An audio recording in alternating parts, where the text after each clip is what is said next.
Студенты Таджикского национального университета подготовили обращение к парламентам США, Евросоюза и Германии. Они призвали выдворить лидеров таджикской оппозиции из тех стран, куда они были вынуждены уехать из-за политических преследований на родине.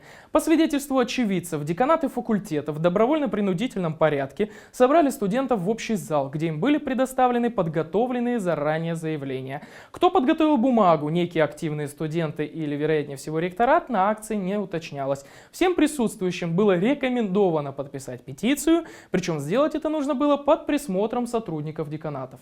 В первом заявлении учащиеся потребовали выдворить из Германии Мухиддина Кабири, назвав его экстремистом и террористом. Во второй бумаге, адресованной опять же Германии, звучал призыв обрушить кару на Дададжона Тавулоева, который, цитата, «клевещет на таджикское правительство и таджикскую нацию, а также старается не замечать развитие любимого Таджикистана и любыми путями желает нарушить его спокойствие».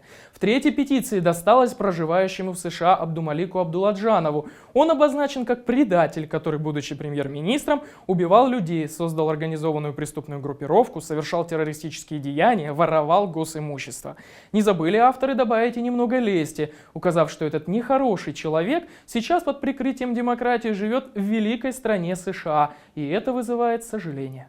Одновременно с этим на портале Тадж.Инфо вышло интервью лидера ПИФТ Мухиддина Кабири, в котором он отмечает, что в республике стирается грань между террористическими группировками и государством, потому что цель как первых, так и вторых – навести страх на людей, чтобы подчинить их. В 1937 году власти просто выселяли родственников в другие регионы и через некоторое время преследуемые снова возвращались в родные места или просто поменяли место жительства. Сейчас же все намного хуже, не только отбирают все имущество и арестовывают, но еще людей заставляют выступать против своих близких. Человек пойдет на все, лишь бы остаться в живых. Власть боится только одного – потери этой самой власти. Чувство потери народного доверия, глубокие системные кризисы как в экономике, так и в политике, а также отсутствие ясного видения будущего и вызвало такую острую озлобленность и страх. Этот страх и чувство ослабленности будут увеличиваться с каждым днем.